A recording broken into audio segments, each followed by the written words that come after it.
ব্যাঙেরাও কখনো কখনো কান ফাটিয়ে দেওয়া শব্দের চিৎকার করে অন্য জন্তু জানোয়ারদের উদ্দেশ্যে, তবে আমরা তা শুনতে পাই না। সম্প্রতি ব্রাজিলের বিজ্ঞানীরা এ তথ্য আবিষ্কার করেন। এসব তথ্য জানা যায় ব্রিটিশ সংবাদ মাধ্যম স্কাই নিউজের এক প্রতিবেদনে। অ্যামাজন জঙ্গলে ব্যাঙ নিয়ে কাজ করার সময় ব্রাজিলের গবেষকেরা আশ্চর্য একটি বিষয় লক্ষ্য করেন। স্মল লিফ লিটার ব্যাঙেরা শরীর বাঁকিয়ে মাথা পেছনের দিকে নিয়ে মুখ হা করে ফেলছে। দেখে মনে হচ্ছে চিৎকার করছে, কিন্তু বিজ্ঞানীরা তা শুনতে পাচ্ছিলেন না। উচ্চ কম্পাঙ্ক বা ফ্রিকোয়েন্সির অডিও রেকর্ডার ব্যবহার করে ব্যাঙদের এই না শোনা শব্দ রেকর্ড করলেন তারা, আর এতেই বিজ্ঞানীরা প্রথমবারের মতো উভচর প্রাণীদের আত্মরক্ষামূলক শ্রবণোত্তর শব্দ রেকর্ডে সম্ভব হন।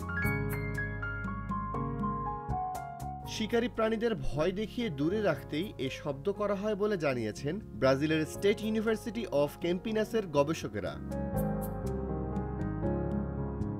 যখন তারা বিশেষ সফটওয়্যার ব্যবহার করে শব্দ বিশ্লেষণ করেন, তখন আবিষ্কার করেন এটির ফ্রিকোয়েন্সি রেঞ্জ ছিল 7 কিলোহার্টজ থেকে 44 কিলোহার্টজ।